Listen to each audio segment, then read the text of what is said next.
All righty, boys and girls, welcome back to another episode of the Red, White, Claret, and Blue Show with your hosts, Alex and Chris, the housekeeper condit, your American villain voices, as always, serving up the lukewarmiest of lukewarm opinions. Please go follow, like, rate, review, subscribe. You can add comments on Spotify episodes now, individual episodes, so please do that. We will try and respond. At some point today, Alex. while Chris was calling, I forgot to look at the recent YouTube comments, so I'm going to need to go back and do that. Chris, I am almost positive never looked at our Twitter mentions to see if he should give anybody a shout out, so hopefully he'll do that at some point. I did look Chris, at them. So we don't. I did. I'm we good. don't I have did any. look at them. That's what you're trying to say. All right, everybody, please go comment on Twitter so that Chris can have a job to do other than showing up here to record every day. Yeah, because I have nothing else to do. That's it. Just showing up here to record, right? Yeah. Not for the podcast. I'm doing okay, Alex. I am good. I am a little tired. We have a 3-year-old with the flu, which is always fun. And then you just pray that you don't get it, and you start to convince yourself, like, every little thing that you feel, you're like, is that the flu? Am I getting sick, or am I just a little hot? Does my throat hurt, or do I just need a glass of water? So yeah, she's powering through. She seems to be getting better. But makes for a long day when you're just hanging out with a 3-year-old and trying to do your actual job at the same time. Not so great. How are you, Alex? Also tired. A lot of house stuff. As you know, I'm starting a new job, and so I have 2 responsibilities right now, or I guess a new role at my current job. I have not left Wasserman. Once again, Wasserman does not endorse this podcast. All views are my own, and I have not learned anything from my professional career in the making of this podcast. That being said, yeah, there's been a lot going on. I've got a bunch of appointments over the course of the next week, so I'm not looking forward to any of those. I'm scrolling our comments as we speak. So honestly, we're going to dispense with that, and I'm going to let you do a little bit of talking for a little bit. We decided to start this podcast, given that we had the week off, even though we didn't do any preparation for this, to try and recap the first 3 weeks and figure out, can we find a statistical reason for what's going wrong with Villa, or statistical evidence for what the eye test is telling all of us, that Villa just don't have it. I don't really have a better term for it, but that Villa don't have it. And so we've pulled a bunch of metrics. We're going to create some comps to years past of some team or a team that we think might have been similar before we get into our usual Everton preview. Just a little bit of change. And as per usual, we are going to try to approach this with the lukewarmiest of opinions and takes. So, Chris, you'll see I listed a bunch of different stats and areas for where this has gone wrong. We can look at expected goals. We can look at the performance of Ollie Watkins. We've looked at Tyrone Mings, Morgan Rogers, and then just general stats to prove what we believe is some static play. And I guess we'll go section by section, and I'll just list kind of what I saw, and you can say if this kind of jives or if you've got anything to add to it. Sound good? Mm-hmm. Yep. All right. So from the expected goals perspective, we have played 3 games. We only have 2.5 expected goals for, whereas we have 5.3 against. And that is despite putting up 17 shots against Brentford alone. So the expected goal per shot is in the basement. Sure. Chris, I guess the question that I'll ask you on this one is, does this feel right? Do you feel like this is the cause, or is there something basically like, is our lack of quality shooting boots the cause, or is there something else that might be an underlying effect here? Oh, I think there's definitely an underlying effect to this. And to me, if you look at that Brentford game in particular, I'm really glad you brought that up, because Villa had a bunch of the ball. They had a million shots, 17 shots. but very few of them were on target. And I think if you consider that game and the season on the whole, the lack of threat toward goal is at least twofold that I can think of. But the first one we've talked about a million times. It's the static play and the slow movement of the ball around the pitch without much in the way of line breaking passes. And I think the reason for that is because of the slow play.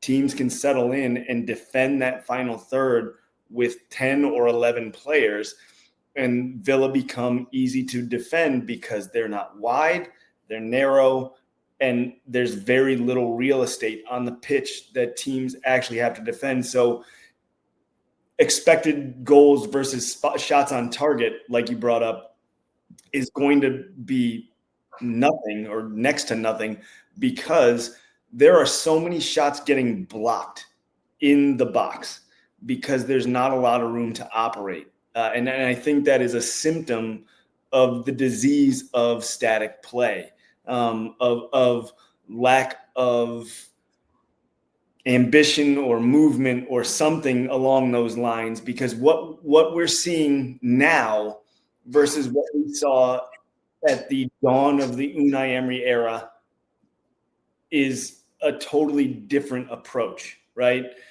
Villa were playing on the counter when Emery started and using that high line to trap teams into offsides and then spring quickly the other direction. And I mean, you would see plays, phases of play, where all 11 guys would touch the ball in a lot of cases, but it was quick movement. It'd be Martinez to Pau, continuing down the wing, up the pitch, over, and then cross again into the box, and you got a tap in goal, essentially. We've seen those Twitter highlights, for lack of a better term, more than once with Aston Villa, with Unai Emery's Aston Villa. And what we're seeing now is not that. You're seeing very much slowing down the game, very much a lack of ability in some sense in the middle of the pitch, particularly. And I think a lot of this will dovetail into the struggles of Morgan Rogers. Villa just cannot move quickly through the phases of play to spring an attack quickly. And that allows defenses to settle in and just line up through the box. And so you see a million shots get blocked in the in the box. So I think that's part of the reason why you see so many shots, but so few on target and so few expected goals. Yeah, I don't have a ton to add on top of that. So I'll just say that initially the 2.54 even surprised me, because genuinely thinking back on these three games, I cannot remember an opportunity, a shot where I thought to myself, dang, that was pretty close. That was almost the breakthrough, genuinely. Yep. And a lot of tame efforts, a lot of long range ones right at the goalie. And so it was only when I looked at the total number of shots that I thought, well, you take enough shots at 0.1 expected goals and eventually they're going to add up to something.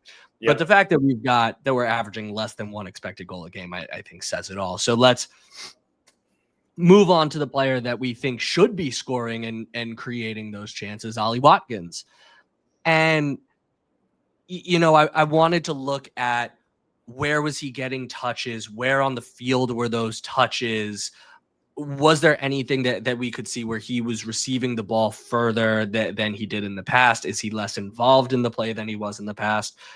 And Chris, I was surprised to see, for how much we've said that he's been a passenger for a lot of these games, it didn't really show up in the numbers. So he's got 1.1 expected goals through 3 games. Not good. But he's still first on the team in progressive carries with 8, second in progressive passes received with 19, first in shots with 8, and first in shots on target. Now, that's not saying much. He only has 2 shots on target. I think that says exactly the point that you were just making before. But he's still first on the team. Now, What if I were to tell you that through 3 games where Ollie Watkins has played every minute, he would have 3 fewer touches than Unai Emery's favorite, Marco Bisot?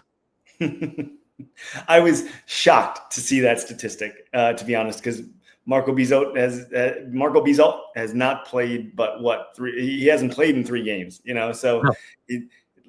And is the goalie, right? And is the goalie, so not great. So I'm interested to hear your thoughts on this, but I think that we're talking about 2 similar issues. And I know for a fact that I've mentioned this multiple times on this podcast and elsewhere being private chats with you and my other Villa fans. Nobody else has invited me on a podcast yet. But when Villa get narrow, it manages to isolate Ollie Watkins more so than free him, which is kind of funny. He becomes a player that no one can get the ball to because there's so much traffic in the box, right? There's so much congestion around the goal that even when he receives the ball in a dangerous position, he can't really be effective with it because there's too much defending available. And I think one of the statistics you brought up where Watkins is first in progressive carries this season so far, I wonder where, and I didn't look it up, but I wonder where Morgan Rogers sits, because I think that's the player that you kind of hope is going to be the leader in that statistic, given what Unai Emery has asked him to do previously. And so far, we've talked about his struggles throughout the first handful of games. And I think that is the biggest issue with why Watkins is struggling, is when Rogers struggles in the middle, Watkins is going to struggle up top, unfortunately. Morgan Rogers is 5th with only 3. Yeah. So that's exactly, I think, again, I think all of these issues are intertwined, right? By the way, allow me to just throw in, that Pau Torres only starting 1 game is 3rd with 5. Pau Torres, center back, for the record, Yeah.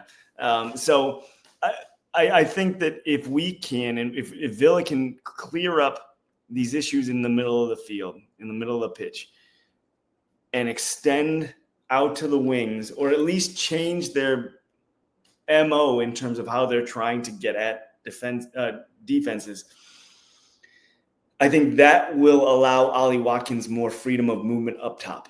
That's my personal read on it. I'm interested to hear what you are, and I'm going to disappear off screen really quick because somehow my computer became unplugged here. I apologize.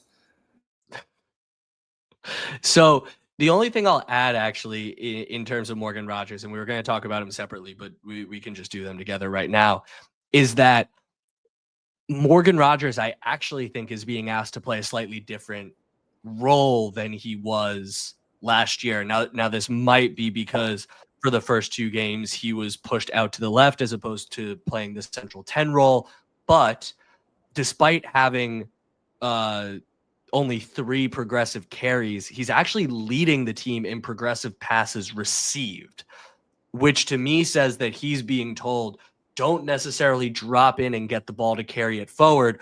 We need you to receive the ball in a more forward position where you can be more dangerous. Now, clearly that's not actually manifesting to anything. And we'll get into it with where Villa sit in terms of successful take-ons and all those other kind of stats that we think that Morgan Rogers contributes to. But I think this is something that we'll talk about with the next player as well, in the fact that Tyrone Mings actually has our 2nd most passes attempted, only 4 fewer than Youri Tielemans. So we're clearly still playing through the left center back the way we want to, without having the left center back who can maybe get the ball to a Morgan Rogers in that more advanced position, who can break the lines in Pau Torres. So to me, this is leading to something that you and I said in the last game. You start putting these things together and you say, the system doesn't really seem to be fitting the personnel, or you are asking the personnel to do something in the system that they're not necessarily great at doing. Maybe not yet.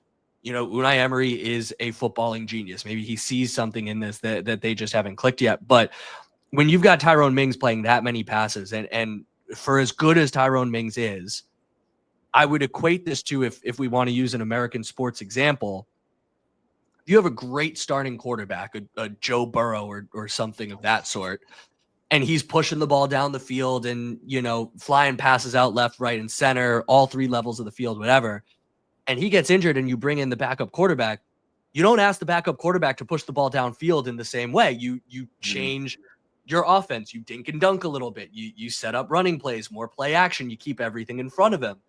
And Villa have now replaced their Joe Burrow with the backup quarterback, Pau Torres to Tyrone Mings. And yet it seems like they're still asking Tyrone Mings to do the same things while asking the receiver, the Morgan Rogers, to not necessarily come in and collect the ball where he used to make things easy. So something's not working there. In the case of Ollie Watkins, with all these areas in which he's still leading the team. By the way, I said he's 12th in total touches. Last year, he was 14th. Now, we said that was a down year for him, yes, but it's not like he's way off the pace this year. I think you're looking less at his rank in the team and more so where he is in aggregate. 8 progressive carries through 3 games should not be leading Aston Villa, a team that's competing for the Champions League. 2 shots on target should not be the leading number for Aston Villa, a team that is supposed to be contending for the Champions League. So while Ollie Watkins still might be leading, all these numbers scream ghost to me. And if your best player or your leading player in all these categories is a ghost, that, to everything that we're getting at, is proof of static play. So, Chris, anything to add on Mings, Rogers, or should we just kind of talk about the team in whole right now? I think we can talk about the team as a whole. And if you're new to the pod here, go back and listen to our breakdowns of the previous games, because we've kind of highlighted all of these issues in a much deeper way in previous episodes. But it is worth mentioning that this is, I think all of these things together are really what is driving Villa's inability to threaten the goal. So I'm going to give you 4 more stats then when we talk about the whole team. And this, to me, is what cements this narrative that we've been discussing of Villa's play is just too static and not at all creative. And that is that 44% of our play is in the middle third of the field. Nearly 50%. We're not necessarily letting it into our defensive third, but we're not getting it into their attacking third, right? We just keep kind of bouncing the ball around in the middle of the field, and you kind of see that in us continually passing it around the teacup of the back four. Now, that further manifests in the sense that per who scored, 85% of our passes per game are defined as short passes. Chris, we talked in the preseason about how great Ollie Watkins was looking in the air, how it seemed like crosses were going to be a much larger part of our attack this season. Only 5% of our passes are crosses, and only 1% are through balls. 1%. Yeah. If you're going to play, Barcelona tiki-taka football and have that much be defined as short passes, those all need to be culminating in through balls behind the line. Yep. If you're only going to have 6% of your balls be any sort of creative kind of pass to create an opportunity there, and 44% of the play is in the middle of the field, which means you're just passing it short in the middle of the field and not actually going vertical, that's static, uncreative play in a nutshell. Yep. That is a statistical representation of what we know to be true, right? It's what we've seen with our eyes. So it's very clear to me what the issue is. I can't fix it because I'm just a guy, right? I don't know. I'm just a guy who watches Aston Villa and watches a lot of soccer. But so I will say, if you look at like Yuri Tielemans last year and how effective he was with those big line breaking balls, right? He had what felt like, and again, I'm going back to being vibes guy again, I guess, for like the fourth time this season so far. But he had what felt like 2 or 3 big line breaking type passes a game. Some of them ended up being offside or something like that, but he would find that ball through the middle of the pitch. And usually it was Ollie Watkins or Morgan Rogers at the end of it that broke the line and sprung the attack. And we just don't have that this season so far. And I think that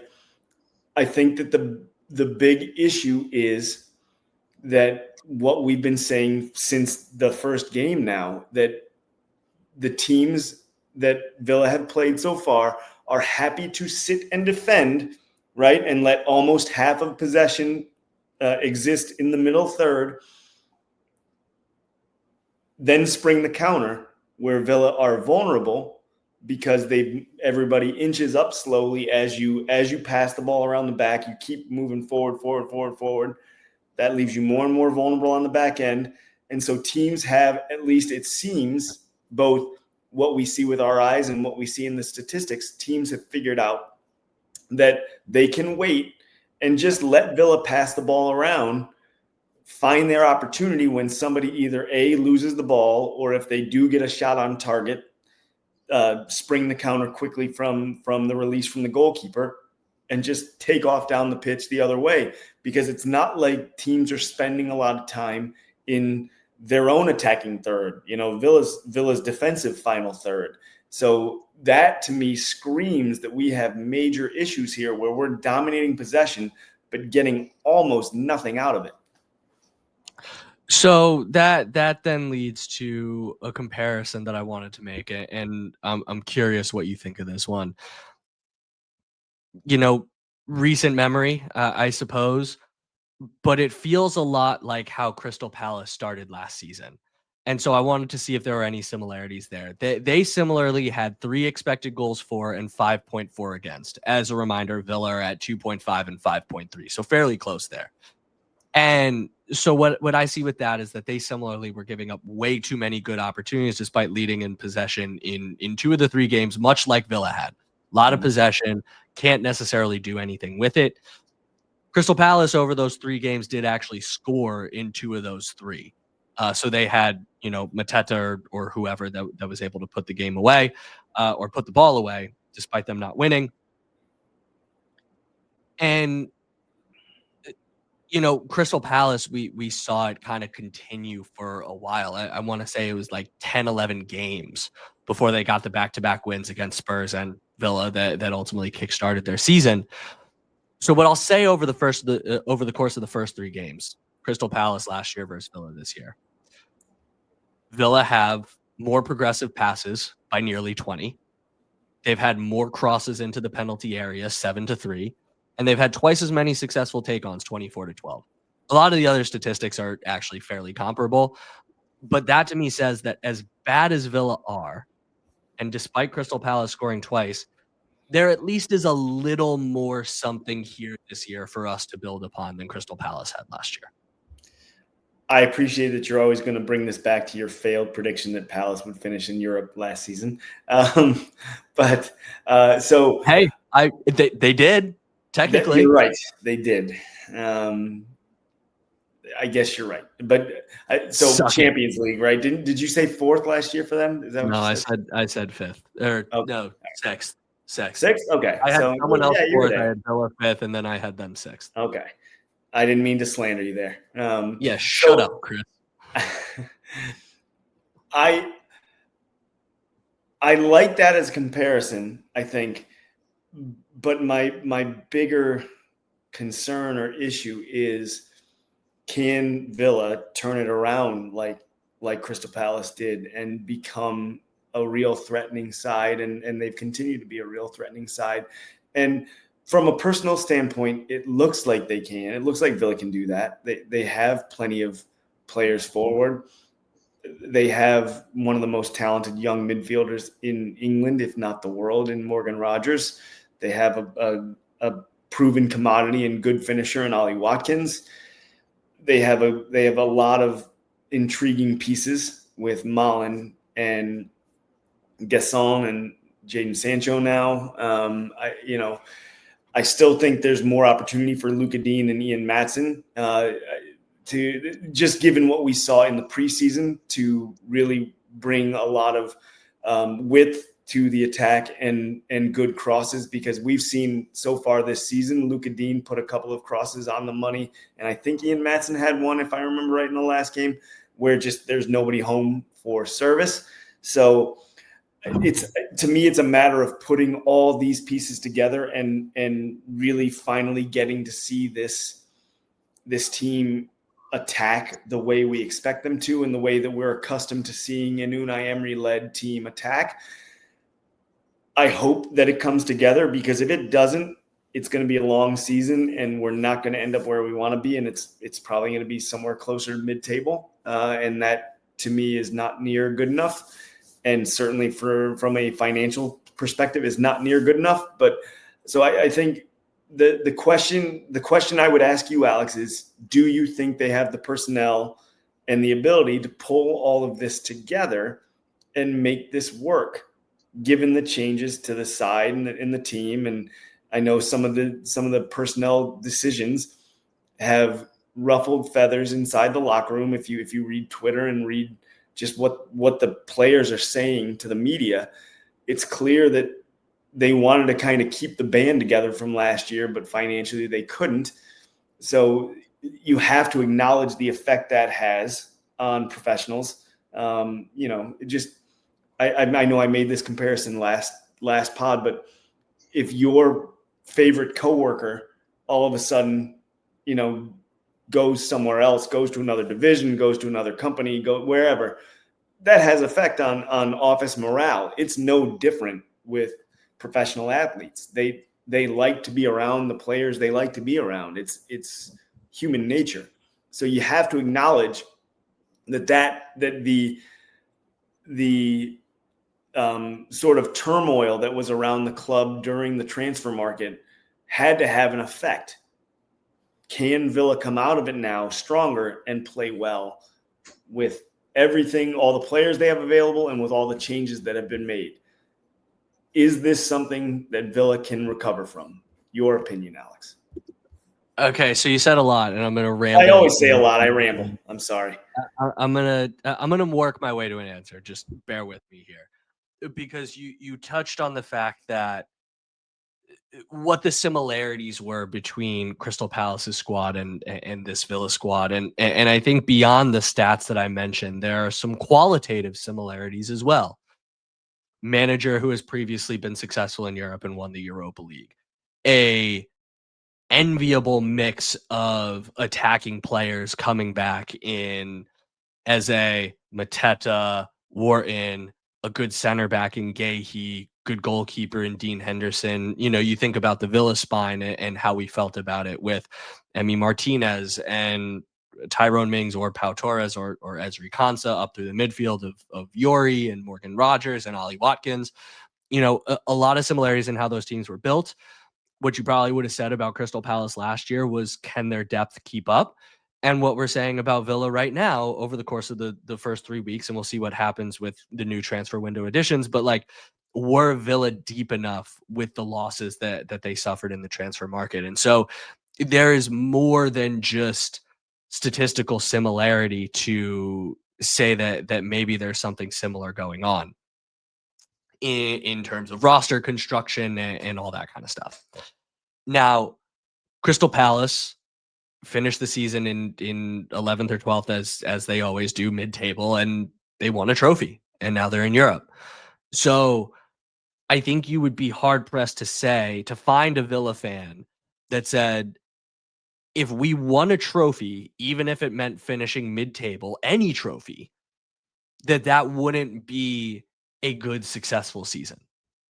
And I think that we need to begin to accept the fact that if this becomes a team that puts all its eggs in the cup basket, see what happens in the league, but we're going all out for the League Cup, the FA Cup, and the Europa League, maybe maybe with the squad we have, that's what we need to accept that we're capable of doing and what we need to go for. Now, I think the difference and where these similarities fall apart is what you said in the mentality of the squad and what is maybe the cause for their slow start. I think, listen, I'm not a Crystal Palace fan, and if there are any Crystal Palace fans that are listening to this podcast, please hop in the mentions and correct me if this is untrue. But I would say that their slow start last year was more a matter of them continuing to get acquainted with Oliver Glasner's system than any deep frustration about only losing Michael Olise from the previous year. And it might have taken a little bit longer than anticipated to understand what Glasner was trying to get them to do. Whereas, the Villa team is obviously very, very acquainted with Unai Emery, even if he is bringing in some slight tactical wrinkles, like I mentioned before. So then where do you look? And I think you look at the impact that all these departures have had on the squad. But more importantly, I think we've said this before, I'm a bit perturbed by how much Unai Emery is allowing the team to comment on PSR and the sales. And I think it is distracting. And I think it is providing an excuse. And thank God the transfer window is over and all this speculation can end until January. I mean, you saw this week rumors coming out about Morgan Rogers and Emi Martinez still, but I'm gonna do a little victory lap here on my prediction for Emi Martinez last week before the news came out. He was told he was going. It wasn't that he came and just said, "Hey, I've accomplished all that I can at Aston Villa. I want to go to Manchester United." He was told that he was getting kicked out. So he picked what works best for his family, and then ultimately moved it, materialized, and we'll need to see where his head is at. But as you rightly point out, that would mess with anyone's psyche and productivity. So because I think that this is only partially tactical, I don't have a great answer to your question of are Villa going to snap out of it. The only thing that I'll say is that it's not really about them learning anything new.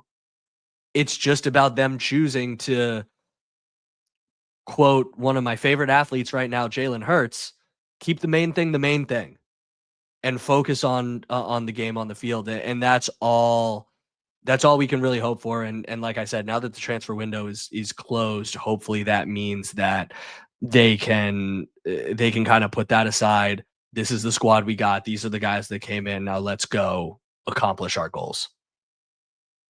Yeah, exactly. I mean, I agree. So I think it's probably a good place to end it with the first 3 week recap and a forgettable first 3 weeks, if we're being honest.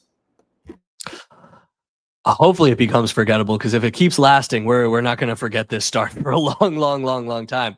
But like I said, we're focusing on accomplishing our goals for this year. And where does that pick up? Well, that picks up away Saturday, 10 a.m. at, and we can't say at Goodison anymore, at Hill Dick in Sun Stadium. Did you have to say it that way? I really wanted to make sure that I enunciated it correctly, Subtle. Very subtle. Very, very. So let's talk about the last time out last year. This was actually for the most played fixture in English football. This actually put out two fairly good contests, 3-2 Villa in the first one, and then 1-0 Villa in the second in Moyes' first game back. A little bit of that new manager bounce for Everton, but they couldn't quite get over the hump. Chris, any thoughts on Everton from last year, or should we just jump into what they've become this year? Because let's wildly just talk about this year. Yeah. So great start to the year for them after what seemed to be a very, very poor opening match against Leeds, where I believe you said they might go down and Moyes would get fired. They have since rattled off 2 wins against Brighton, who decent club, and Wolves, who I think we expect to be fighting relegation. What I will say, though, for all the plaudits that they and former villain Jack Grealish is getting, they've lost the expected goals battle in 2 of those 3 games. They were crushed 2 to 0.8 versus Leeds, and then they were hammered again 2.4 that they gave up to Brighton versus 1.6. So what I'm seeing in this, Chris, is that Everton can be got at, even if they are going to create the other way, primarily through a one Jack Grealish. Yeah. So I think you're right about that. And I think it's going to be an interesting thing to look at whether or not Villa can get to Everton, because so far Villa's final third product has been disappointing, to say the least. I think the most interesting thing from an Everton standpoint is the resurgence of Jack Grealish. Obviously, we know him and love him from his time at Villa, or at least I do. I don't harbor any ill will toward him, and the money that we got paid for him is largely what has allowed Villa to become what they are now. But it's nice to see him in a system that suits his play style much more so than Pep Guardiola's system. And David Moyes has clearly given him the freedom that he was largely granted under Dean Smith at Aston Villa to just go and create and drive at players. And it looks like the Jack Grealish of old so far this season, and I'm happy to see that. I'm as an opponent, I'm terrified to see it because I've never had to see it before. Even, we've never faced this Jack Grealish. Even when he was at City and playing, he was playing in the forgotten left side of Pep Guardiola's attack that nobody ever seems to prosper in, right? So I'm intrigued to watch him play against the Villa, and we've talked about it before. I think that David Moyes is a good manager, and a manager that is at least going to try to score goals, even if it's death by 1,000 crosses.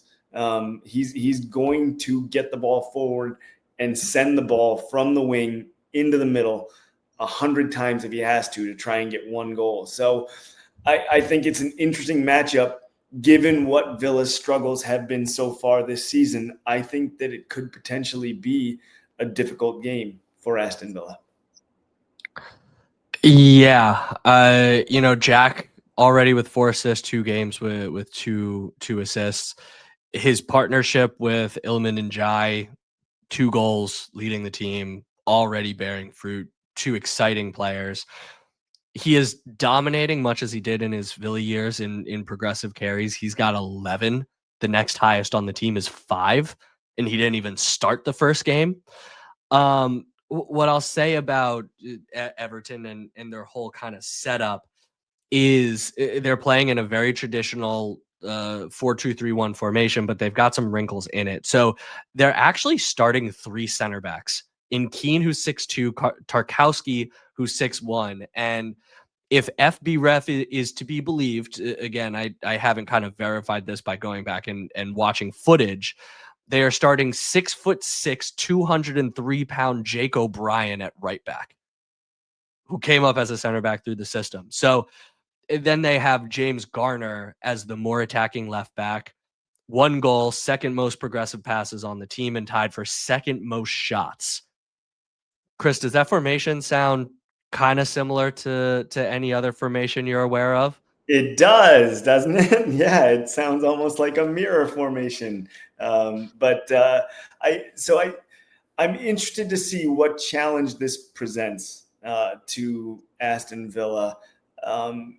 Being on the road is going to be difficult. The reports from the new ground, to get away from the statistics for a minute, the reports that I see online are very positive, and that the atmosphere is really something special that you often lose when you move to a new ground, West Ham, Tottenham, for example. But they say that it's still got the feel of an older ground, of a Goodison, So I think going there with the momentum that Everton have could be a real challenge. Now, formationally, I'm kind of intrigued to see how Unai Emery is going to set up and with whom to counteract what Everton are going to try and do, because I don't think David Moyes is going to make major wholesale changes to play Aston Villa.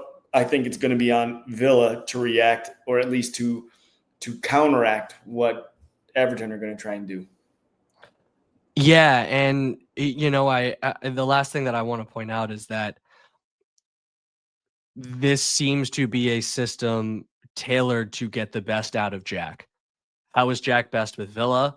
With attacking left backs like Matty Target, like Luka Dean, someone who can really overlap and create with him. It seems like Everton has created the same system with James Garner. What I'll also say, though, that Villa need to be ready for is the fact that Everton don't necessarily shoot a lot. I think they have fewer than 10 shots per game so far this year across their three, but they spread it around a good bit. So they have 12 different players registering shots, and no one has more than 4, which means to me that it's coming from the left, it's coming from the center, it's coming from the right. You talk about how is Unai and Villa going to adapt to this? They need to really be ready to defend the whole field because Everton have 3 great attacking midfielders in Jack Grealish and Kieran Dewsbury Hall, who, ill-fated move to Chelsea like so many, but good player, and Iliman Ndiaye on the right wing. So I'm curious to see what Unai does tactically. He has proven that he is willing to change personnel. Last game, we saw Gasson and Daniel Malen come in, but he didn't necessarily change the tactics. Is he going to change the tactics because Everton seem, as you said, perfectly positioned to counteract what Villa wants to do? They will defend. They will let Villa have it in the middle.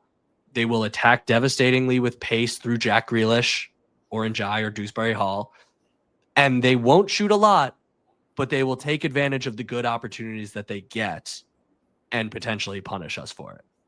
And odds are that they'll get a good opportunity if Villa continue to play the way they have, right? So I think you've said it exactly right. So the question to me is it's what you said. The question is, what's Unai Emery going to do to counteract that? Because what we've seen so far this season is the definition of insanity, to go back to our podcast last year and what you brought up several times on the last pod.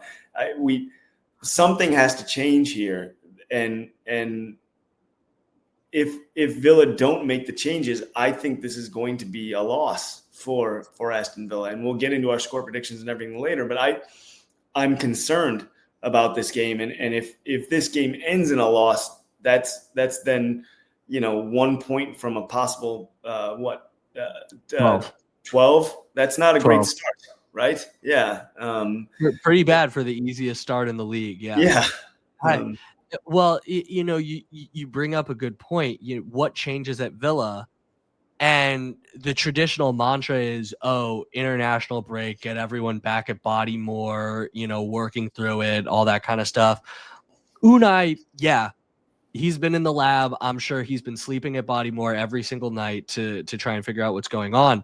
But Villa are in an echelon now where a lot of their players are playing during the international break, right? Morgan Rogers is out with England, Daniel Malen with Netherlands, like go down the list. So Emi Martinez, not back at Bodymore getting reacquainted with his teammates. He's out with Argentina. Yeah, there are 11 total. 11 total internationals. Yeah. So that is a whole starting lineup out on the international break. So it's not like Unai Emery is getting a ton of time to work with these guys on new wrinkles, modifications, all that kind of stuff. So to answer your question, I don't know that a lot changes. I think that it's going to continue to be the definition of insanity, which is do the same thing but better. Yeah. Do you see any potential different option? No, I mean, when I looked at the lineup, if you want to get into that, it's gonna be Emi Martinez for me. Do you think he comes right back in? I do. Okay. I wouldn't be surprised to see Bizot, but I think it's going to be Emi Martinez. After that, Matty Cash picked up an injury today. As we're recording this, Matty Cash picked up an injury, so I'm not sure if he's going to be available. So could be Bogart out there. I think it'll be Konsa Powell. I think he'll go Maatsen, McGinn and Tielemans because Onana is unavailable. And then Daniel Malen, Morgan Rogers, Gasson, Watkins. That's what I have up top. I don't think, Sancho is going to come in or anything like that yet in a starting role. So I think you're going to see pretty much the same lineup you saw last time. The question mark is the goalkeeper. I think you're right in calling that out, but that's what I have. And you really, like we've talked about before, I think if it were me, ideally, you're going to use the width on the left with Maatsen, right? So he's going to be your overlapping left-hand attacker, left side attacker. And then I would love to see with that Malen playing wide, but then tucking in behind when the ball comes left to play behind Ollie Watkins. And I think you have a real potential Moussa Diaby type to use his early successes at Aston Villa, where he played well coming in behind Ollie Watkins and scoring from that position. I think that is the best potential setup from an attack standpoint. Again, just as a dumb guy who watches soccer. But that's what I want to see is Maatsen bringing that big attack from the left overlap with I see the way I had it set up with Gasson out left, but you could play Rodgers out left and Gasson in the middle. But more importantly, I want them to stay further wide so that you can bring Malen to toward the center behind Watkins. And I think you create options that way in attack that we don't have, that we haven't seen yet this season. I didn't say that, I don't think, as well as I want, but I hope you kind of get what I'm looking at there. So I'm mostly similar to you with a couple of key differences. I like the idea of starting Emi Martinez just to kind of not basically give the fans throw more gas on the fire, so to speak. If you start him right away, everyone who's saying, oh, he needs to earn his place back or whatever, they can just kind of shut up and go away at that point. And it is hard to start, even though he was not at fault for any of them. It is hard to start Marco Bissot after a 3-goal concession performance against Crystal Palace. There's a part of me that just thinks that he'll start again, though, just because Emi hasn't been in the building recently. I think that you could potentially see Ezri Konsa, Pau Torres, Tyrone Mings, Ian Maatsen. I am worried about leaving Bogard out there with McGinn as the defensive midfielder on his side against Jack Grealish and James Garner coming at him. So I wonder if Unai will go with the double center back.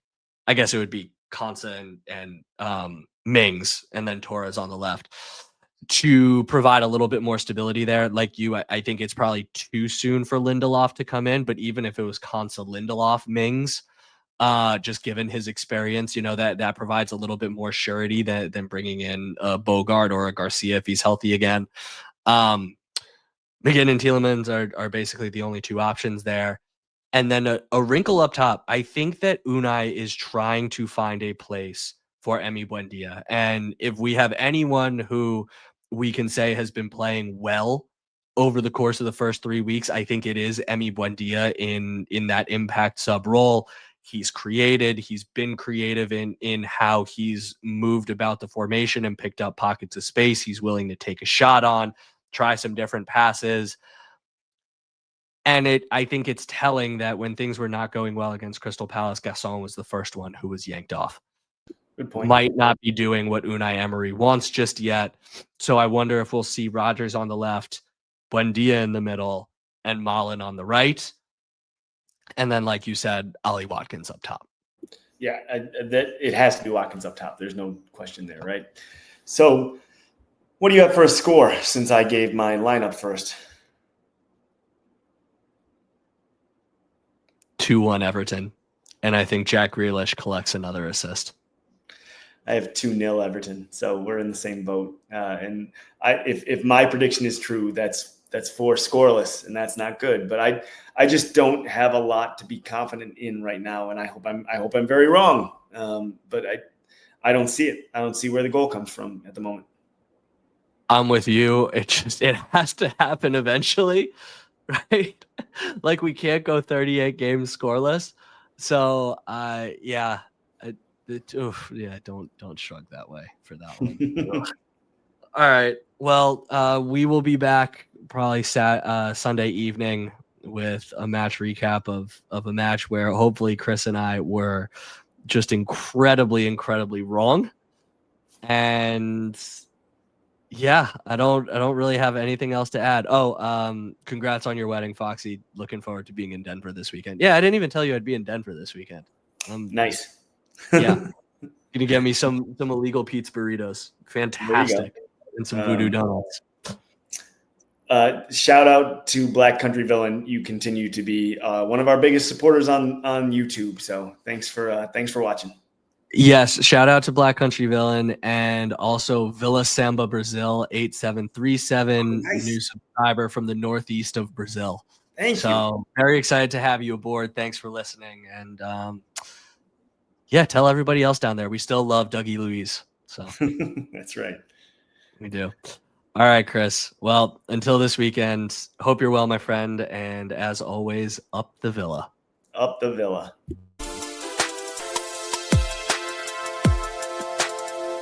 Hi, Mom and Dad.